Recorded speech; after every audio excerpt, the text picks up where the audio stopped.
Right, welcome to the Islamic Courses session, Zoom session on recovering the ethical practices, politics and tradition within Islam. We're very privileged to have our dear Professor Ebrahim Moosa from the University of Notre Dame, who's very honored that he's actually taking time out for the next hour maximum to enlighten us on his thoughts on this subject.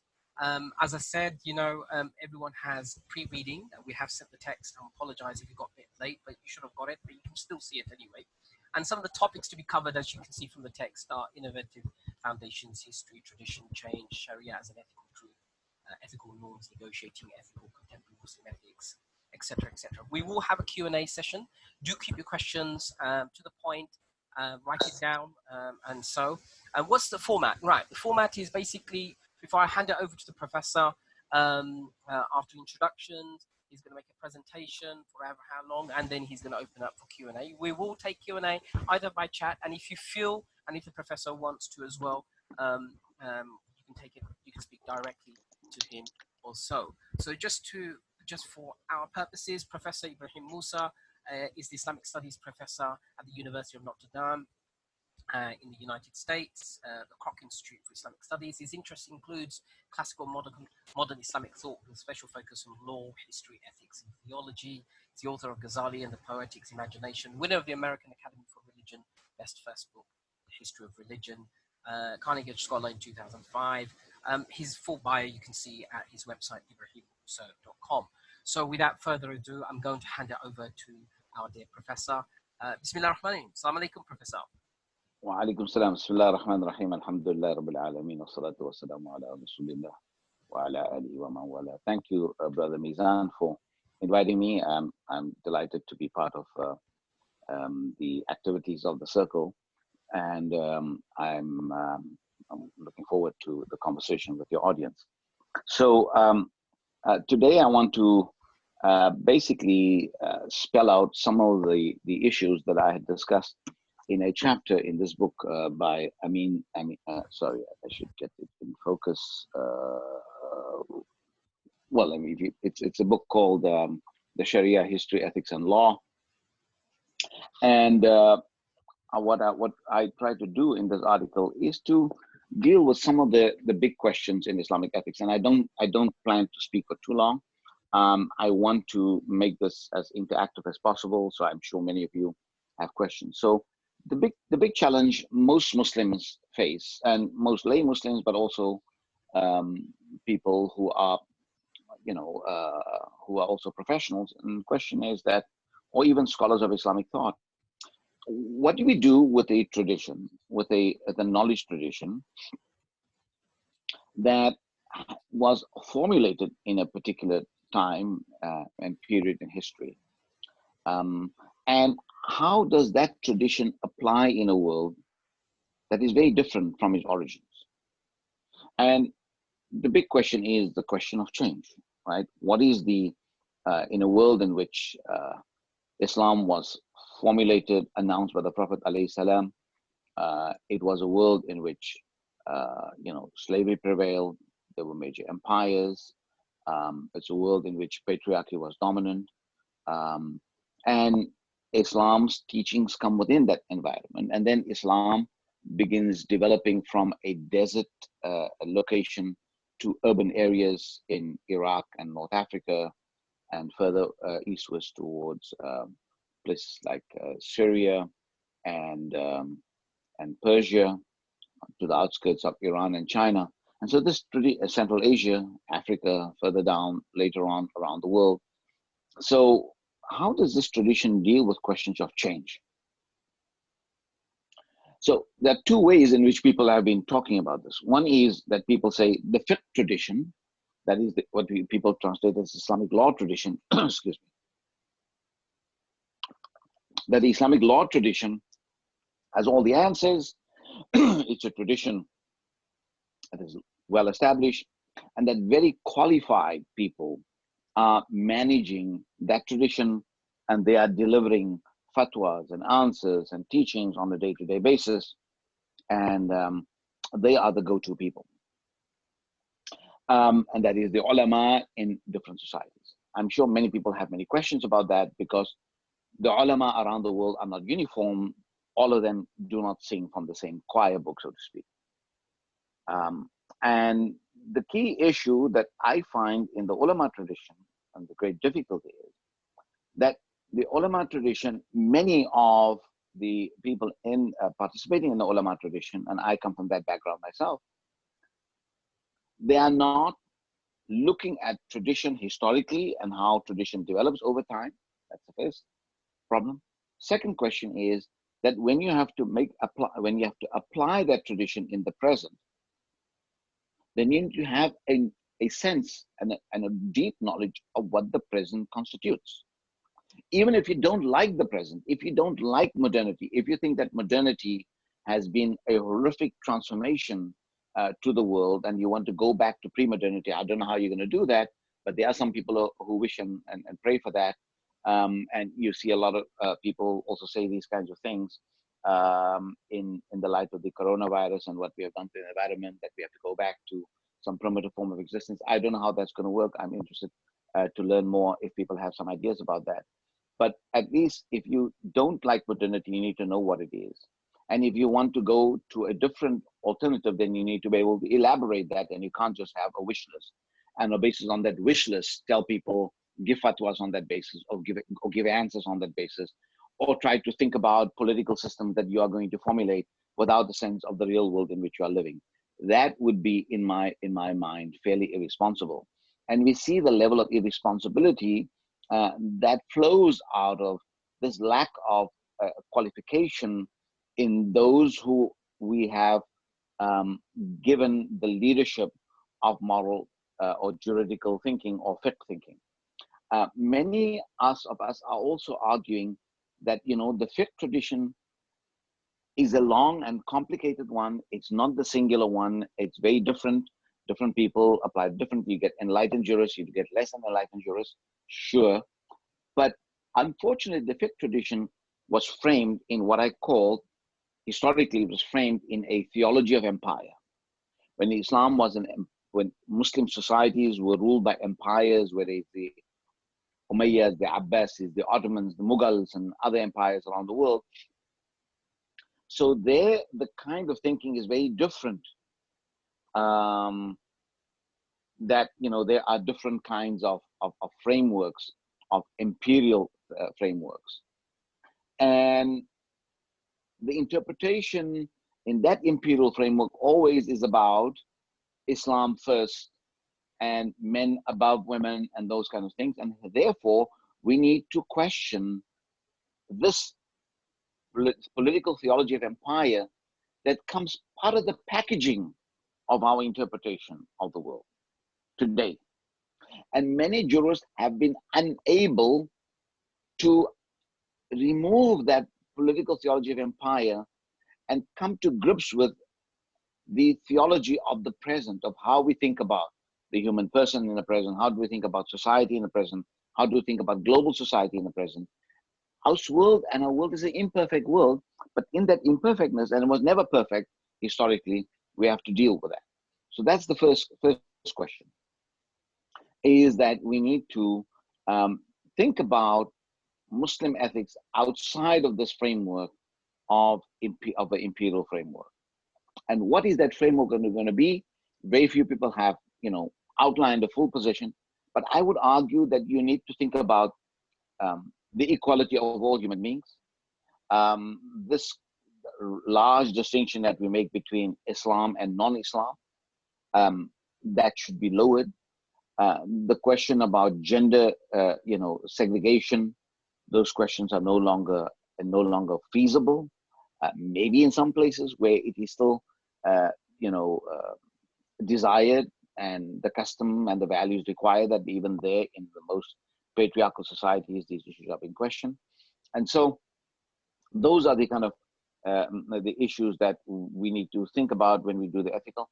The last thing is, and there are many other things, but we need to take the current political global systems as a reality and not as a wish list.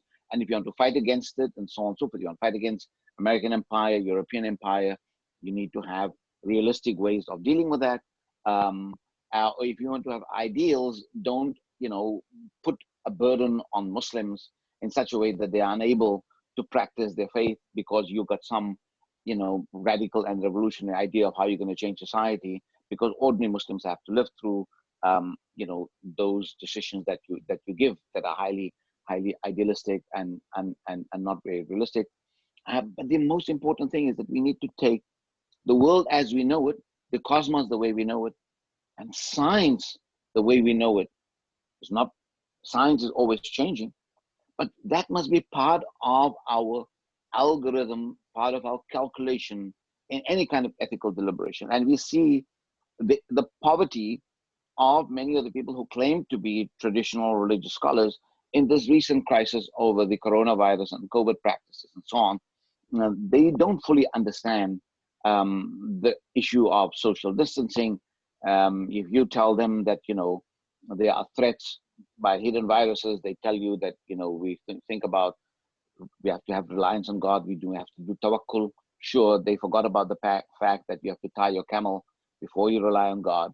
And mosques are kept open in different parts of the world. I just saw a story of at least 100,000 people gathered for a funeral of some important person in Bangladesh, and on it goes. And that is because we don't take science seriously, and those who are involved in theological deliberation don't always have a proper handle on science, or if they have a handle on science, then science must be subordinate to their undistilled, unreflected, and uncritical theological ideas. That's what they would insist, that science must be subordinate to their theology, which is highly, highly problematic. Of course, science and scientific realities change. We have come a long way from where we believe the earth is flat to understanding that the world is different today. We're in a post-Newtonian world. We're into quantum mechanics. Everything that we use, the fact that we can talk now like this across the world to different people, is thanks to the major changes in the way in which our understanding of nature has changed. We've taken metals, we've transformed those metals into conductors, and we can now talk to you from my cell phone, whereas before we needed to have a massive machine the size of 2 rooms, the one in I'm sitting in, just in order to get a message to you via typewriting, or send a bunch of messages to you via old computers. So these are the kind of transformations and the reality we are faced with. We have a better understanding of who we are, what our society is, what we could become as human societies, but we need to have a critical understanding of both faith and tradition. And tradition is important. People without a tradition are people that are going to be in great deal are going to be in great deal of trouble. But we need to make sure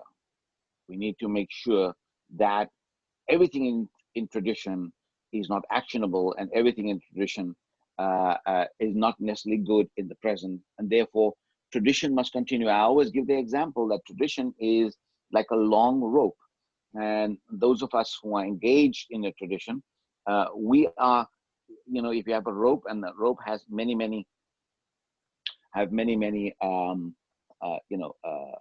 pieces that go into it, many threads, and each one of us is today, weaving and adding to that thread of tradition. And each one of us does this. Over time, people from different parts of the world, brought their thread to the rope, what I call the hablullah, the rope of God. That is what tradition means. Most people will tell you, wa'tasimu bihablillah. They will tell you that hold on to the rope of God is the Quran. Sure, but wa'tasimu bihablillah also means hold on to the rope of God involving the community of God. And the community of God and their practices and their history and their experiences are edificatory. They teach us something, but they are not mandatory. They are not something that you have to follow. You have to understand what it is that today is going to work for you. And so I believe that tradition is important, but a tradition that is one that has, in the way that Ghazali followed tradition, but he also altered the tradition. Ibn Rushd did it. Imam Abu Hanifa did it before that. Shafi did it, and so on and so forth. So everybody does that. And also not only the big names in the tradition, but also the communities of the tradition have a say today. because most of us are literate in a various ways. We might not all be experts on Islamic ethics or Quran interpretation or Hadith studies, but we also have a certain kind of common sense. And the tradition we are offered and dished out today must resonate with the basic common sense of by which we as human beings live today. So let me make those few comments, and I can always, there's no end to my speaking, but I'm really interested to know where you people are. Those of you who have been kind enough to tune in and listen to my opening comments. You have the article. If you have questions on that, I'm happy to deal with that. Back to you, to the anchor, Brother Mizan. Thank you so much, Professor. That was a wonderful introduction to the subject. Okay, so we've got some questions, as you can see on the chat. Can you see the questions coming through, Professor, on the chat? I can do that. I chose to use my okay chat. There are 9 chats. Okay. Yeah, there's quite a few, and yeah. So yeah, Bismillah, folks. I mean, it's up to you, Professor. How would you like to take the questions? Do you want to read the ones on the chat first, or do you want to take it as an open session? What would you prefer? Yeah. So I see from my good friend Sajjad Chaudhry. I'll read this question, or most of you can say that, it says, since I've been a teen and a senior student, that he's been involved in this for 30 years, and change was accommodated inherently through various mechanisms, but practically we have not been able to demonstrate that. Well, exactly.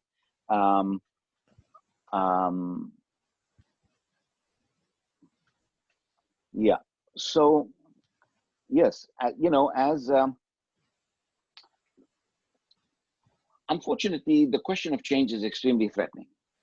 And we need to understand that the interpreters of any tradition, whether it's a legal tradition in American courts or British courts or Indian courts or and so on, legal systems, moral systems, and those who are at the helm of those moral systems are also engaged in power, whether it is state power, whether it is interpreter power, whether it is the power of the discipline, whether it's sociology or philosophy or political science, that there's certain kinds of orthodoxies that are weighed in, and those orthodoxies don't always like to be questioned. Similarly, also in the process of Islamic thought, and those who are the managers of Islamic thought, as Max Weber would have said, we call them the managers of the tradition, they have vested interest. They have a vested interest maybe in patriarchy, they have a vested interest in a particular school of thought, they have a vested interest maybe that they're not entirely comfortable with Islam, or they have certain very comfortable with science or politics, and so they have their own biases that come through in the interpretation. And so yes, so we need to always be alert to that. But I think it's only when the interpreters of our tradition are going to be equally familiar and comfortable in the knowledge of the tradition, what Shafi, Malik, Abu Hanifa, and all those great people said, and also the philosophical tradition of Islam. At the same time, they must also be deeply rooted in the knowledge of the world in which we are living. Otherwise, we're always going to have anachronism. And this anachronism of one group says this and another group says the complete opposite is going to lead to division in Muslim societies.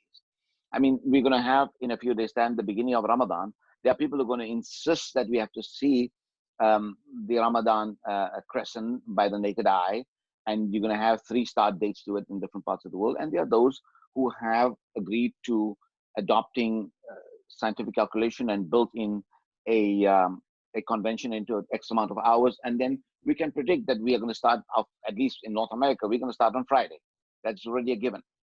This can be done 20 years in advance, 50 years, 100 years in advance, if you have to, but that's because you believe in science, and you're not going to insist that, no, the sighting is what is divinely and also devotionally taught by the Prophet. No, the rise and setting of the sun are indicators of the time, in the same way that the various movements of the moon give you indications of a lunar month. And this is like, but some people romanticize the sighting in itself. Of course, the sighting is beautiful, but it's not always done. And you cannot make that the criteria these days, just given climatic conditions and pollution and all this kind of stuff, that you cannot see it. So, so that's the key issue that we need to pay attention to, that we cannot have an anachronism and the lack of sophistication in thinking about questions of faith and theology and spirituality and all the things that are vital to us. The early minority Muslims had to deal with, how did they deal with those kind of questions? I think that they use their minds. And, you know, when we have the famous story of Mu'adh bin Jabal, when the Prophet ﷺ sends him to Yemen and says to him, Mu'adh, you know, how are you going to judge? They say, well, I'm going to judge according to the Quran, we're going to judge according to your Sunnah. And he said, we don't find in any of those. He said, well, I'm going to ajtahid ra'i. And what he meant is, ra'i doesn't mean opinion. He said, I'm going to use my mind. I'm going to use my faculties. Okay. So early Muslims had a common sense. They had a common sense. They did not say which verse of the Quran we have to go and look for and so on and so forth, because the Quran is understandable in terms of its moral norms, but many of those moral norms are also set within a particular context. And that is a Arabian context, is a different kind of economy and so on and so forth. And when that tradition goes elsewhere, then he has to adapt, especially in its various moral norms. What remains unchanged are the following: monotheism and the ibadat. That is permanent. Ibadat meaning fasting, prayer, fasting, hajj, and zakat, and your declaration of faith. These are the permanent things of faith. But those other things that deal with how do you regulate communities, how do you do inheritance practices, how do you go to war, those things, Muslim scholars spent a lot of time in the elaboration of those things, precisely because those were the needs of their societies. But that doesn't mean that all those things must be the same today. Okay. There's a question from Toha Salim or Salim. You've written an introduction to Fazl Rahman's book, and Fazl Rahman took modernity seriously. That he took some concept of modernity for granted and failed to critique these. Why we need to understand the change in history. What would be your methodology to critically engage modernity in terms of ethics? Would it come from fiqh or more from an alternative philosophical tradition, or combination of both? Well, I think your last part, I look, every scholar is also, as would be I and so many others, before me, we are all products of our time. And so there are some things we missed and something. So, Professor Fazl Rahman, rahimullah, did the best to his ability at the time. And maybe he was believing in ways much more, greater commitment to some of the wonders of modernity and so on. But someone else can differ with him, and that is fairly legitimate. So as much as I love Professor Rahman because he opened the door for me in critical thinking about Islam, I also disagree with him, but lovingly and caringly, and also with great respect for my debts to him. What it means that I think what we need is a real injection of philosophical thinking in contemporary Islamic thought. And I think the philosophical thinking brings us back to questions such as, the nature of the world. What is the real nature of the world? That is what we call the metaphysical question or the philosophical question. I know in some quarters, metaphysics is kind of, seen as a bad idea. I still think the metaphysical is important. And I think if we ground ourselves in that and begin to understand, because what is philosophy? Philosophy is not necessarily, it's not about Kant and Heidegger or Ibn Sina or Farabi. Philosophy is about critical thinking. It's a thinking process, how we organize our thinking. That is what philosophy is. And I think once we take that seriously and we stop allowing ourselves to be vetoed by notions of tradition that are no longer working, then we will be in a much better place. Okay, there's a question. Professor, going back to the Yeah. topic at hand, the Right. ethical challenge. Yes. How would you build a philosophy, modern philosophy of religion, with an ethical parameters? Surely, pre-modern societies, your living code was the ethical tradition. What do we do?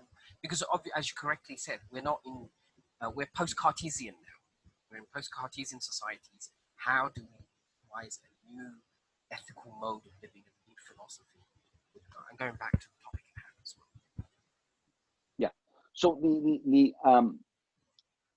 so look, one of the philosophical questions that we have to encounter is both one of political philosophy and the questions of the political.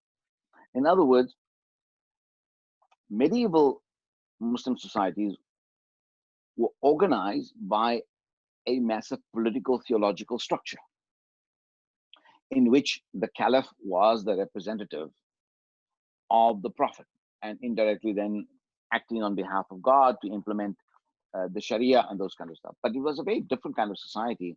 It was not a surveillance society as the modern nation state was. You know, there's a caliph sitting in Baghdad, or before that in Damascus, or afterwards in Istanbul, and they have people who are acting on their behalf as governors and so on and so forth. They implement it, and so on. But communities had much more say, and knowledge communities and however communities organize them. So it was much more communitarian, organized societies and so on. I think with the rise of modernity and the coming of the nation state, there are many pluses and many minuses. There are many good things that happen and many bad things that happen because of the nation state. And with the result that you need to begin thinking, you know, how are you going to deal with the nation state? Okay.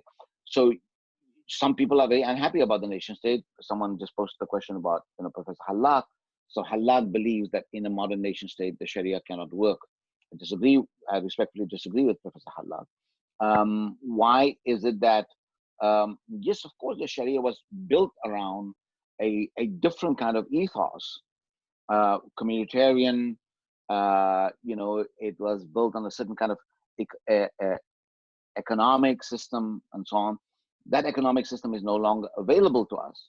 And we cannot go and reinvent that one, as some people might say. So does that mean that Islam has become redundant? That's one implication of what Professor Wael Hallaq is saying. He wouldn't say it so, but in a polemical mode, I would say that what you then say Islam as a moral theological system is not workable. The other one would be to say, no, we have to go back to the drawing board and reconstruct what does a Muslim society community look like in the 21st century with the current political systems in which they find themselves. Now, on the one hand, they have to work within the confines of the way in which a nation state operates. At the same time, they also have to critique the nation state to make it better or make it different from whatever they want. But you cannot just keep on saying, we're going to do this at the same time you saying that, no, we're not going to conform or comply. Of course, the nation state and its political instruments, where this works well and where you have democracy, you can debate the nature of the community and society. And if you don't like it, you can change it and alter it. In other places, Muslims find themselves in authoritarian context where, criticizing the system could mean their lives and they could be in difficulty. But we're talking about those of you who are living in democracies that you can change. So the first big question is, how do you deal with the political? But you cannot deal with the political as many of our traditional scholars do. They deal with the political wherever they find themselves in a, instrumental way. And they are thinking, and the underlying thinking is that someday we're going to have an Islamic state or an ideal Islamic society. In other words, it's a very instrumental understanding of the society in which you are living, and you're not becoming fully. So what often happens is that many of the ethical and moral teachings that Muslims do get living in Britain, in the United States, and other places in democracies, it doesn't make them feel that they are fully part of the society we're living. Their Islamness and their Muslimness always puts them either superior to others, or this is not the world that we are waiting for. We're going to wait for another world. But in the meanwhile, we have to go to school in university. And if they don't allow us to wear the scarf in university, we're not going to wear the scarf. Or if they don't want to wear the scarf, then we're going to keep on fighting or not go to school. And there are not enough opinions about what the nature, the meaning of the scarf is for Muslim women, and so on and so forth, just to use a standard trope that people find themselves in. Or the questions of, what is the role of Muslim men in playing professional sports, and a whole host of practical questions. So-and-so is playing and his aura is showing. So is he a good Muslim or bad Muslim? He's living in a different culture. Shorts is part of people who live in Western culture. Men wear shorts, women wear shorts. There might be all kinds of debates whether Muslim women can wear shorts, whether Muslim men can wear shorts. These are very practical questions that we have to deliberate. And what does it mean when someone does wear a short? Does the person cease to become a Muslim? Or does that mean that we are talking about this individual to think about what the community has designed as a paradigm of what is the shameful parts of the human body, for men and women, and those kinds of very practical questions. Sure. So Professor, we've got the one questions is from... one is the political, and the others are kind of deep philosophical and ethical questions that you need to take the knowledge of the present, of how we think about all walks of life in science and philosophy, about what is the human being.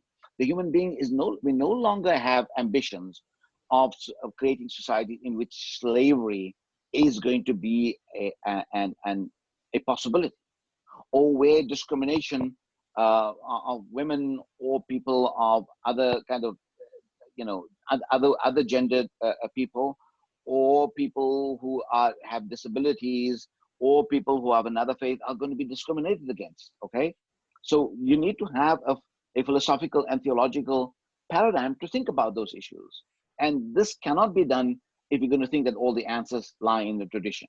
Sure. We'll take a question from Ismail Karun. I'm just going to unmute him. Assalamualaikum, Ismail. You would like to question, please? Alaikum salam. Ismail Quran from Turkey. Salam alaikum. We've got people from all over the world, as far as USA, all the way to, at the moment, I can see people from Singapore. Yes. Thank you very much for this illuminating talk, Professor Moosa. I want to ask you about the ways of ethical renewal in Islamic thought. You have talked some of these ways in your speech.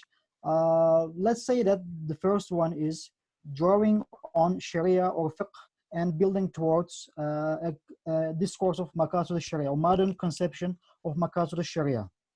And let's say the second is drawing on classical Sufism or Tasawwuf and developing a modern Islamic mysticism.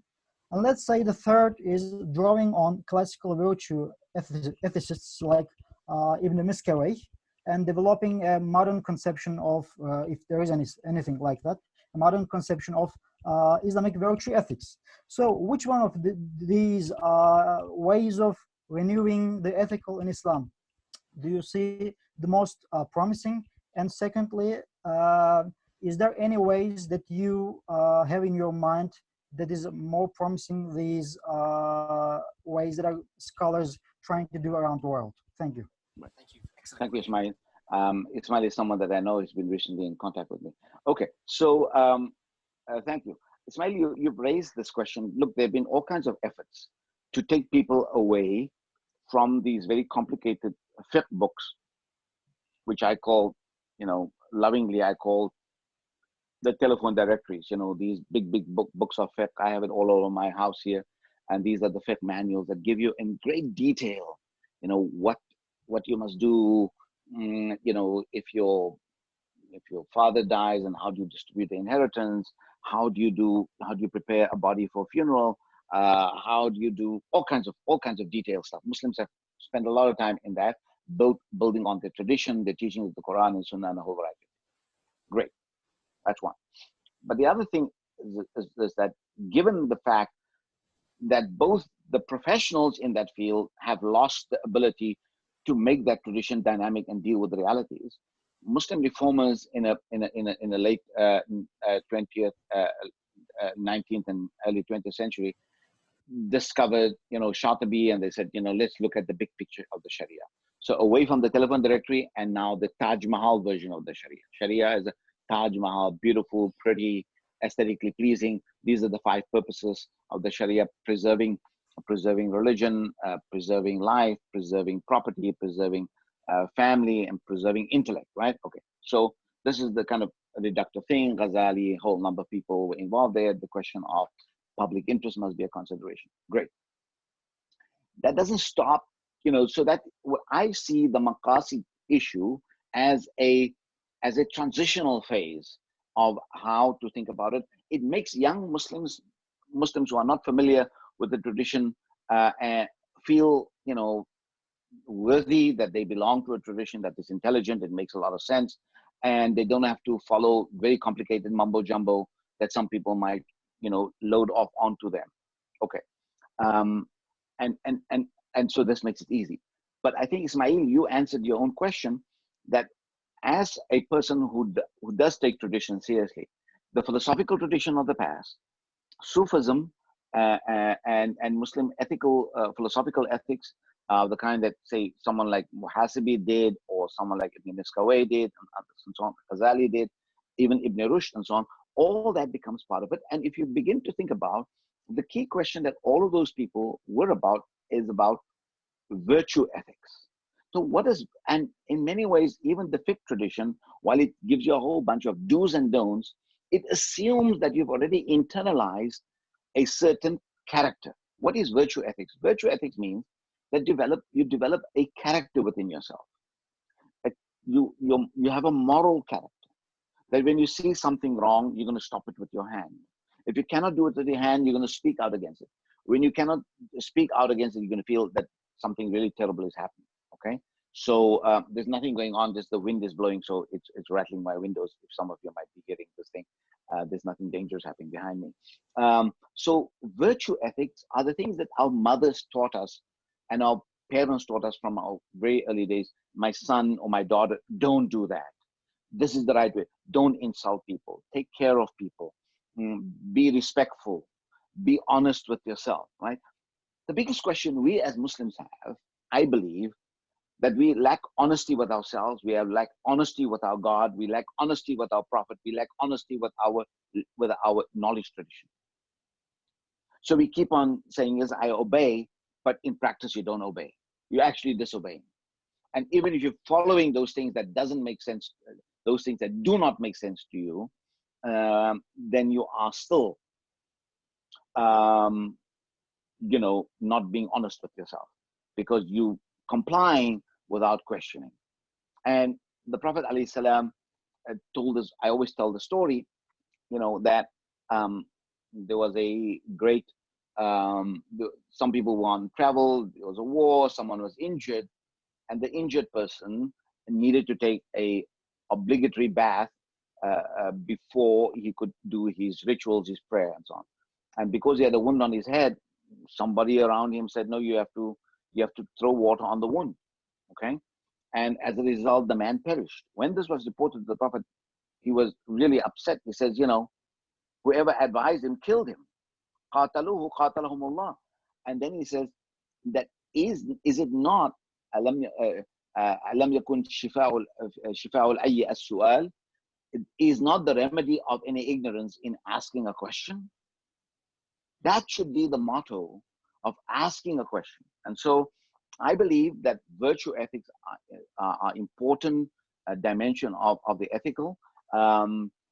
Unfortunately, many of our ethical practices have become very utilitarian. In other words, what is going to work here, what's not going to work there. So I'm not totally opposed to utility, but I think that, I think we need to empower the individual, that the individual can decide at a particular moment what is the right thing to do. That's the common sense that we need to instill. It was what Professor Fazlur Rahman said many years ago. He said, when the companions of the Prophet ﷺ, when they were faced with a new situation, they didn't go and say, hey, let me check in the Quran, which Quranic verse, Quranic page. They had formulated within themselves a certain kind of disposition, a certain kind of moral disposition, and which they could think their way out through a new situation. That's precisely what it is. And so, but the big question, the issues that I'm working on right now, and I think Sajjad Chaudhry also asked this question. So two things. I am working with a whole number of recently graduated, madrasa graduates in India and Pakistan, introducing them to the questions of history and introducing the questions of science, and hoping that equipping a limited number of people with these kinds of issues, that they will go on to do new and better things, and building on my own experience and what kind of limitations I had when I left the madrasas and so on. So I'm trying to do a little bit of of help and offer people who are interested on one hand. But the book that I'm currently writing on ethics is about Ismail on the question of the place of, how do we think about history and ethics in particular, because history plays a lot of games on us, and stories we hear about the past today those stories become really unbelievable to us. And so the first thing we do is that we deny that. So for instance, the age of one of the Prophet's wives, alayhi salatu wasalam, right? Aisha, was she 9, was she 10, 11? And some of us want to completely lose our minds. We don't know that we don't understand history and anthropology, that people married young in that society. And life expectancy was short, and women had to give birth to many children, and not all those children survived. Therefore, people married young, and so on and so forth. People want to deny that certain developments in the Quran took place, and so hence there's all kinds of denialism going on. So part of this process of developing a literacy, a ethical literacy, also means that we need to develop a historical literacy. And if you want to do it yourself, Islam, as I say, that many people want to do it, it also means that you need to up your game as a regular, ordinary Muslim. You need to up your game. You need to invest in knowledge. You need to invest in knowledge institutions. You need to find teachers who are going to equip you with those kinds of things. Just don't think that you're going to get it, by listening to YouTube and listen to some charismatic authority who's going to really make you feel good, but it's not going to make your mind feel good. So Ramadan is coming. Most of us are going to go, many people are going out for feel good stuff. Yes, you need to feel good, but don't feel good by listening to stuff that's not going to take you anywhere. We've got some fantastic questions, as you can see. One question right at the beginning. I think it's Sajjad, one of the something about the madrasa questions. Maybe you can probably. You're working on madrasa curricular reform in major way. How are they portrayed dichotomies? Another question on how different is your ethical stance ideas from Tariq Ramadan's. So, and then some other detailed questions from as well. Okay, it's up to you which ones you want. So Brother Mizan, I prefer you moderate these questions, because sure. I don't know. I got That's so very quickly, and I'm mindful of time. So we got about 10 minutes. A couple of things. We are not trying to develop a curriculum for the madrasas. That might have been an idea when we started off, but what we have learned is we don't want to develop a curriculum. What we do want to do is is to expose madrasa graduates to knowledge traditions that they were unfamiliar with. And so if that is a curriculum, yes, then we will share what we have taught them from Ibn Khaldun to Collingwood in areas of history, on how we have done the science curriculum and so on and so forth. And so that we will share that to madrasa authorities. It will be on our website, and these issues will be then available. And if you have to look at madrasa discourses at Notre Dame's website, and you'll find a lot of useful material. Very soon we'll also be putting online some of the resources we have developed in this period. So hoping through this process, through a process of osmosis, but also direct contact, that we will let Muslim experts in Islamic thought and so on benefit from the kind of knowledge tradition we have. There are friends of mine who, for instance, some of them are in Britain, who believe madrasa should just be shut down. I don't agree with that, because in many ways, if you do that, then there are tens of thousands, if not millions, of kids in the Indo-Pak subcontinent who are not going to get the basic literacy in Urdu, which is their go-to language and the vital language for them. But also they get a basic literacy. Obviously, some people are more radical in their thinking than me, who believe you have to just shut down these institutions and replace them with something better. Now, I'm not entirely sure, if that is true, because in Turkey they try to do that. They developed Imam Hatib schools, and they regulated religion, and there's only so much regulation you can do. Now, I'm not entirely sure that all the religious leaders in Turkey have switched over the page and found themselves in a place where they can deal with the modern world. Many of them after the, the early period in the 20th century, when religion was in lockdown, and once it relaxes, then people want to get the most orthodox version of religion. In other words, they reinvent the madrasa the way it never was before, right? So you have to be careful about how you want to solve some of these problems. How do I deal in different with Tariq Ramadan? I'm not sure. There are major differences. He also espouses the kind of Maqasid tradition very strongly. I do think that what we need to gravitate toward is a different theory of, not as when I say that we need to have the knowledge of the present. This is the number one question that alienates me from all traditional scholars, because all traditional scholars will say, "Oh my God, you want us to study Kant and Heidegger and modern Western tradition, and you want to bring that knowledge into the conversation of the Quran and the Sunnah? God curse you." That they will tell me that, right? Because how can we bring our pure religious knowledge into communication with knowledge that's produced by non-Muslims? Well, I got news for them. A lot of the stuff that you have inherited in Islamic law and Islamic theology with the teachings of Aristotle and Plato, and you developed it and so on and so forth. And last time I checked, they were not Muslim. Knowledge, there is no religion in knowledge. Knowledge is the wisdom, and wisdom is the lost treasure of the believer. So what I am asking, if you ask me philosophically, what I'm looking for Is is your video gone? so someone is calling me, so I'm declining. Okay, are you back? Yes. Am I back? Okay. Yes, you're back. So what I'm arguing and advocating is that gradually the kind of work that I'm doing with my colleagues in India and Pakistan and in the United States and elsewhere where everyone wants to join this, is that gradually we're developing a epistemology, in a theory of knowledge that is inclusive of the realities of today. And and you can look at my work on EbrahimMoosa.com under my publications of how I have tried to think about those issues using both tradition and knowledge of the contemporary world in questions of science and ethical deliberations, where I have published and advocated on a whole range of issues. So feel free to look at that. Okay, we've got around 5 more minutes left. So rather than taking some questions from the chat, why don't we take some questions from the screens, or you can do a voice screens. Sometimes I like to see the person or hear the person. So are there any questions for the next 5 minutes or so before we close? I know there's some.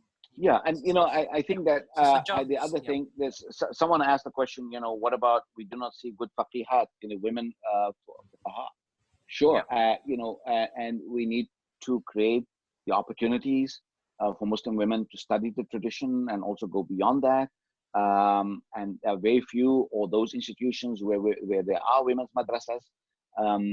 Those women's madrasas are limited in their curricular rigid, in their robustness, and so they only teach women those disciplines that would make women good into good wives or housewives and so on. Some are slightly different. We might have some people on this Zoom link who come from a madrasa background. I'm thinking of Dr.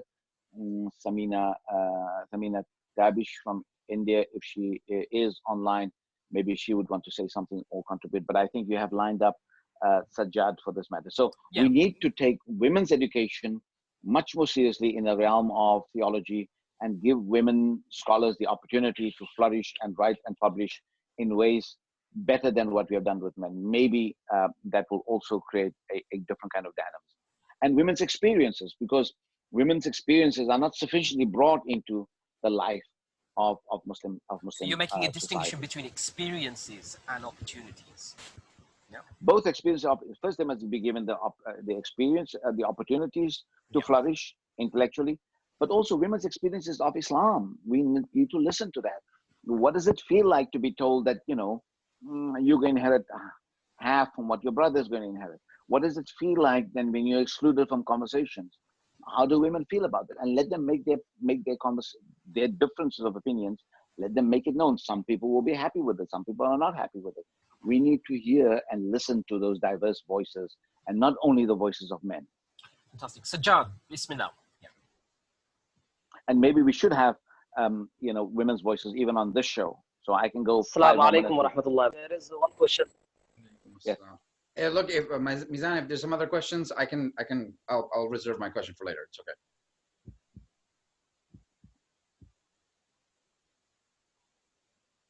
Lisa, are you there? Yeah. Hello? Yes. Sajjad, yeah. Assalamu alaikum wa rahmatullahi wa barakatuh. Yes, I am very thankful to Mr. Ebrahim Moosa. I am very grateful to listen to your very peaceful lecture. There is one question to you, that now we are teaching fiqh in India. So what changes do you suggest to incorporate in our syllabus? Yeah, so look, it's just not about changing the fiqh. What you need to study is the history of fiqh and how fiqh, just not, how great the scholars were, but you need to have historical studies of fiqh that shows how fiqh changed over time, right? Then you also understand that what is the sociology of fiqh?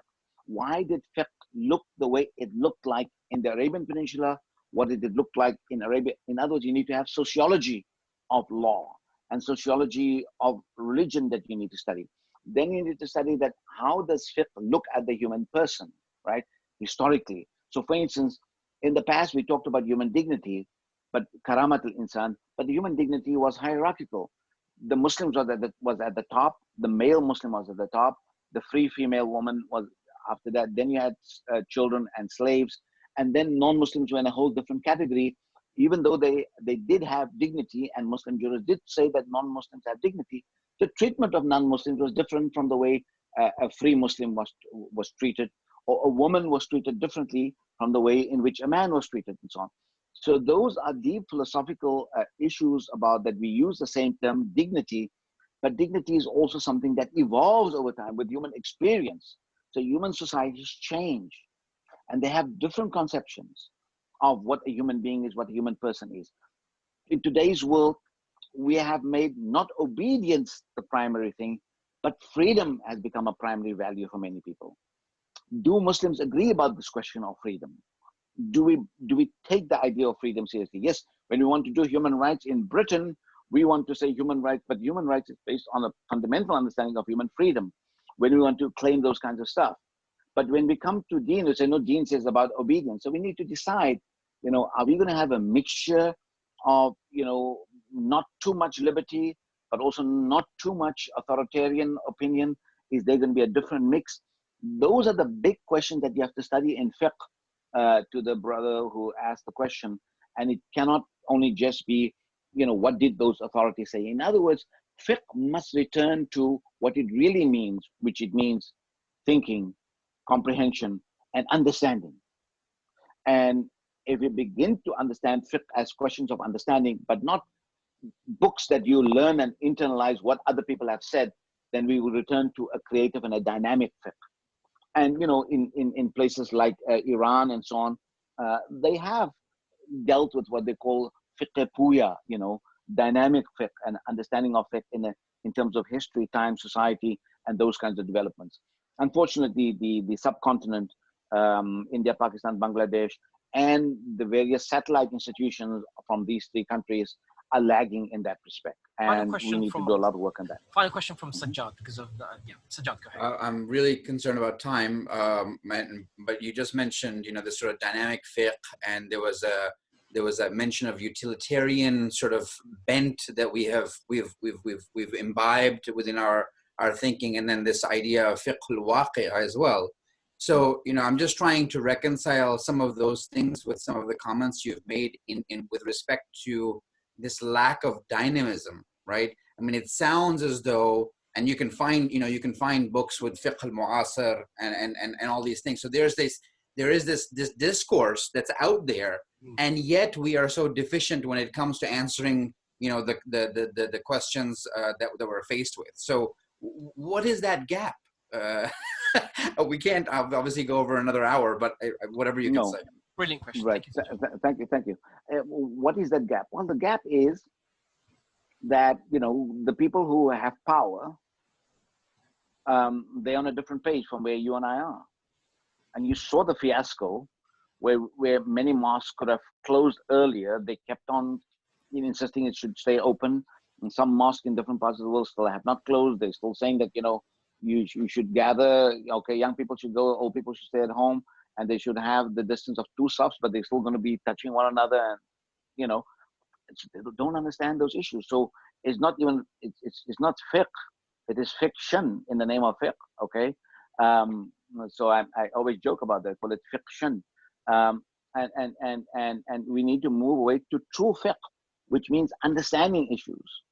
So all these things that you tell it, maqasid, the maqasid approach, the fiqhul waqi, the fiqhul mizan, these are all terms that many people with good intention have developed in order to move the ship of Muslim ethical thinking a little bit 2 inches forward. Okay. But the 2 inches you move forward, then someone else comes with great, charismatic authority and swoops everybody away, and you move 2 miles back. Okay. So the people who are pushing 2 inches get defeated. What that requires is that we need to entrust ethical thinking to people who we trust their knowledge. And we should no longer go and knock at the doors of those who we know are not on the page.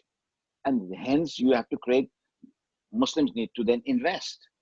One of the things that we always wish is that, and especially progressives want things to happen for them, but they don't want to make it happen, right? They don't want to be, so to do this, look, those forces who are bringing you the fiqh that you're not liking, they are bankrolled by people to the hilt. There are people, your cousin, your fathers, your mothers, everybody are contributing to that, okay? Ask them to contribute to other kinds of institutions where you get a different kind of opinion. That takes work, that takes commitment. And you need to do that and build on that. And you as the new group are going to have disagreements, but don't fight and throw the thing out and say, I'm walking away from this. It takes hard work and you need to do it well. But you don't need millions of dollars or pounds or, euros. But what you need is millions of commitment, high levels of commitment, where you can also make certain sacrifices. And you can then build a society that is properly nourished by both excellent spirituality, knowledge that is resplendent, and a commitment to God that is exemplary, right? That is what we need. Exemplary commitment to God, that we worship a living God, and a God who asks us that we don't worship the authority of sent, but we worship a living God. And that living God's teachings require us to use our faculties to the best of our ability, not to split humanity, but to unite humanity around knowledge, information, caring, love, and affection. Those are the basic elements. I'm wishing you all on this show and on the Zoomcast everything of the best in the weeks and months that lie ahead. In particular, as you navigate this very dangerous virus, stay safe, do social distancing, and do the tests if you can. And I'm wishing you everything of the best for the Ramadan starting next week, inshallah. May you have a blessed Ramadan, and may you have great spirituality, and may you become the contributors of a knowledge tradition that's dynamic and will satisfy us. Alhamdulillah Rabbil Alameen. Alhamdulillah. Thank you so much, Professor, for a wonderful session. Just to remind everyone, if you'd like to receive a copy of this, we are recording it and we will send you a copy. Thank you, number one. Number two, we'd like to thank the Professor for a wonderful session, for his time. Really honored that he's taken enough time to deliver a session for us. And if you haven't received the emails, please leave your email address. Just a final note, inshallah, we hope, Professor, after Ramadan, after the whole COVID thing has settled down, we'd like to invite you to London. If not, we'd like to do a full day session with you on different areas. Inshallah. But I'll be available in Ramadan too. If you have a session, I'll be happy. We can have a session this, in Ramadan as well. This is great to talk to people and possibly, I'll just start with ask the question. Fantastic, okay? Because we've had a wonderful, we've got people from as far as America all the way to India, Pakistan, Malaysia, and a lot of folks from Europe. So Alhamdulillah. Thank you. Thank you so much, brothers and sisters. Hope to see you guys again tomorrow. We have a session with Jonathan Brown and Raman Harvey on Justice Islam. So if you haven't registered, please register. Otherwise, have a safe night tonight or day, and inshallah. Assalamu alaikum. Salam. Assalamu alaikum. Wa alaikum assalam wa rahmatullahi wa barakatuh.